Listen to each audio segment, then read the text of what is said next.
Counselling centre का उद्घाटन आज राजकोट रूरल एसपी ऑफिस में रेंज आईजी निर्लिप्ता राय ने किया। साथ ही आपको बता दें कि यह project district police chief Vijay Singh Gurjar के पॉजिटिव अप्रोच से शुरू हुआ है। सौराष्ट्र यूनिवर्सिटी के साइकोलॉजी भवन के प्रोफेसर और स्टूडेंट्स इस सेंटर में सर्विस देंगे। साथ ही आपको बताते चले कि बोर्ड ऑफ स्टडी के चेयरमैन डॉक्टर योगेश जोगसन और डॉक्टर धारा दोषी भी लोगों की काउंसलिंग में शामिल होंगे।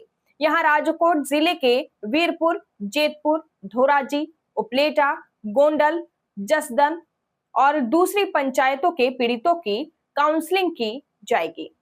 इसके साथ ही आपको बता दें कि इस प्रोजेक्ट का मुख्य मकसद उन लोगों को सही गाइडेंस देना है जो सुसाइड करने की सोच रहे हैं या फिर घरेलू परेशानियों से परेशान हैं। इसके साथ ही उन्हें एक नई जिंदगी की ओर मुड़ना है। आइए सुनते हैं कि रेंज आईजी निर्लिप्ता राय ने इस प्रोजेक्ट के बारे में क्या कुछ कहा। रेंज आईजी निर्लिप्ता राय और रूरल एसपी विजय सिंह गुर्जर ने लोगों से अपील की है कि काउंसलिंग के लिए पास के पुलिस स्टेशन में संपर्क करें। इसके साथ ही आपको बता दें कि उन्होंने आगे कहा कि अगर आपको या आपके किसी जान पहचान वाले को मदद की जरूरत हो तो आगे आए। देखिए खास रिपोर्ट। ये राजकोट ग्राम्य पुलिस द्वारा एक खूब ज सरस અને નવી પહેલ કરવામાં આવેલી છે। એમાં એસપી વિજય ગુર્જર સાથે જે છે એએસપી સિમરન ભારદ્વાજ અને એએસપી नवीन रेपुड़ी चक्रवर्ती उनके इन लोगों ने सौराष्ट्र यूनिवर्सिटी के साथ मिलके, जो सौराष्ट्र यूनिवर्सिटी का साइकोलॉजी डिपार्टमेंट है, उसके साथ मिलके एक छोटा सा यहाँ पे काउंसलिंग सेंटर खोला है। અને આ કાઉન્સલિંગ સેન્ટરમાં જે છે જે લોકોએ છેલ્લા 3 મહિનામાં કોઈ સુસાઇડ અટેમ્પ્ટ કરવાની કોશિશ કરી છે કે પ્રયાસ કર્યા છે, એ લોકોને બોલાવીને એ લોકોના ઇનિશિયલ અસેસમેન્ટ કરવામાં આવશે અને આ લોકોને મેન્ટલ અને સાયકોલોજીકલ હેલ્થનું એસેસમેન્ટ કરવામાં આવશે અને જે સાયકોલોજીકલ હેલ્થ આધારે લાગશે કે કંઈ ફર્ધર જે છે એને સાયકેટ્રિક કે સાયકોલોજીકલ ટ્રીટમેન્ટની જરૂર છે તો કન્સર્ન જે છે સ્પેશિયલિસ્ટને સંપર્ક કરીને આ લોકોને ફર્ધર ટ્રીટમેન્ટ માટે મોકલવામાં આવશે। આ જે છે હાલ જે છેલ્લા 3 મહિનાના જે સુસાઇડના ડેટા છે, રાજકોટ ગ્રામ્યના જુદા જુદા પોલીસ સ્ટેશન વિસ્તારોમાં જે લોકોએ સુસાઇડ અટેમ્પ્ટ કરી છે, આ સુસાઇડ અટેમ્પ્ટ કરનારાઓને જે છે હાલ ઇનિશિયલી આ કાઉન્સલિંગ સેન્ટરની મુલાકાત માટે બોલાવ્યા છે। એવા જે આઈડેન્ટિફાઈડ 217 લોકો છે જે લોકોએ છેલ્લા 3 મહિનામાં આવી રીતના અલગ અલગ તરીકેથી પ્રયાસ કર્યા છે।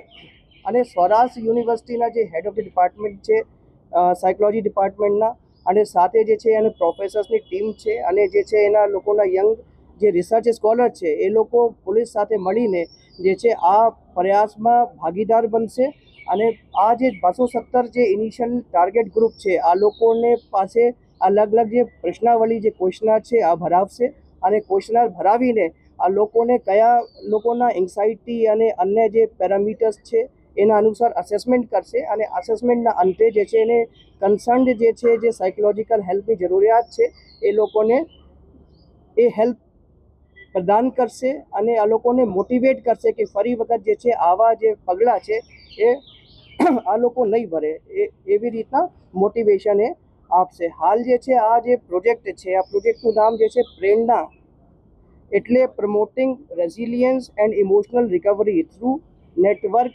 અસિસ્ટન્સ જે છે એ રીતના છે।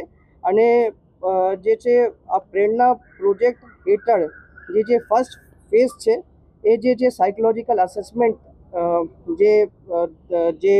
જે ટાર્ગેટ ગ્રુપ છે જે માણસોએ પ્રયાસ કર્યા છે એને સાયકોલોજીકલ કન્ડિશન કયા પ્રકારની છે એનું અસેસમેન્ટ માટેનું જે છે ફર્સ્ટ ફેઝ છે।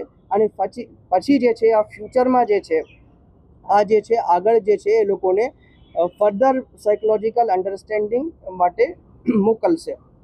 અને જે ક્વોલિફાઈડ સાયકેટ્રિસ્ટ છે રાજકોટ શહેરના કે જિલ્લા વિસ્તારમાં કે આજુબાજુના વિસ્તારમાં એ લોકોની સાથે પણ સંપર્ક કરવામાં આવેલું છે અને જે લોકોને ફર્ધર હેલ્પની જરૂરત છે એને અમે એ સાયકેટ્રિસ્ટ જે ક્વોલિફાઈડ સાયકેટ્રિસ્ટ છે એને રિફર પણ કરીશું। હવે હું જે એવા લોકો જે પોતાના જીવનથી નિરાશ છે અને અમુક કારણોસર જે છે થાકી ગયા છે અને સુસાઇડ કરવાનો વિચારે છે, એ લોકો માટે અપીલ કરું છું કે એક જે છે તમે પોલીસને એક તક આપો. તમે જે છે તમારા નજીકના પોલીસ સ્ટેશન છે અથવા જે જીવન આસ્થા હેલ્પલાઇન છે એ જીવન આસ્થા હેલ્પલાઇન ઉપર સંપર્ક કરો કે નજીકના પોલીસ સ્ટેશન જાઓ. પોલીસ તમારી જે છે ચોક્કસથી હેલ્પ કરશે અને જે હેલ્પ જે છે તમારી હેલ્પ કરશે, તમને મોટિવેટ કરશે. તમારી જે કંઈ નાની મોટી જે જીવનમાં દિક્કત છે એના માટે તમે મોટિવેટ કરશે અને પોલીસને લાગશે તો આ માણસોને જે છે આ જે પ્રેરણા કેન્દ્ર છે એમાં રેફરે કરવામાં આવશે. અને બીજી હું એ અપીલ કરવા માંગુ છું કે કોઈ પણ જે વિસ્તારના રહેવાસી છે એ લોકોને કોઈ માથાભારે તત્વ પરેશાન કરતા હોય કે કોઈ વ્યાજખોર પરેશાન કરતા હોય કે એવી કંઈ દિક્કત હોય કે જેના કારણથી કોઈ અન્ય વ્યક્તિના કારણથી તમે જે છે ત્રાહિત થઈને એવા પ્રયાસ કરવા માંગો છો તો એસપી રાજકોટ ગ્રામ્યના સંબંધિત પોલીસ સ્ટેશનના અથવા મારી કચેરીના પણ જે છે અરજદાર સંપર્ક કરી શકે. એને સચોટ જે છે વ્યવસ્થિત અમારા પાસેથી હેલ્પ મળશે. અને કોઈ પણ વ્યક્તિનું જે પોતાનું જીવ છે આ ખૂબ જ અગત્યનું હોય છે. તો એની પાછળ જે છે એનો પરિવાર હોય છે અને એના બાળકો હોય છે અમુક કિસ્સામાં. તો તમે આવા પગલાં ભરતા પહેલાં એક વખત આ બધી વસ્તુઓ વિચારીને અને તમારા માટે અન્ય લોકો છે તમારા હેલ્પ કરવા માટે તૈયાર છીએ એવું વિચારીને આ ભરતા પહેલાં એ બધું વિચારી લેવાનું હું જનતાથી અપીલ કરું છું.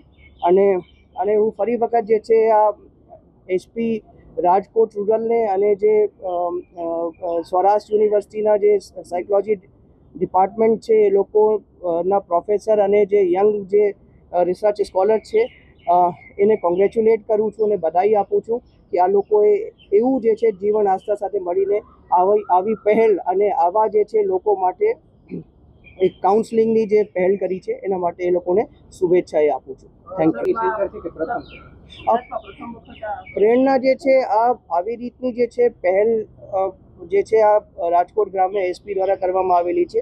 અલગ અલગ જિલ્લામાં આવા સેન્ટર હોય જ છે જેમાં જે છે લોકોને જે છે સાયકોલોજીકલ કાઉન્સિલ જાય તો મળતી હોય છે. અને જે મહિલા પોલીસ સ્ટેશન હોય છે જિલ્લાઓમાં અને પોલીસ સ્ટેશનમાં પણ કોઈ એવા ત્રાહિત વ્યક્તિ જાય તો આ લોકોને પોલીસ જે છે હેલ્પ કરતી હોય છે.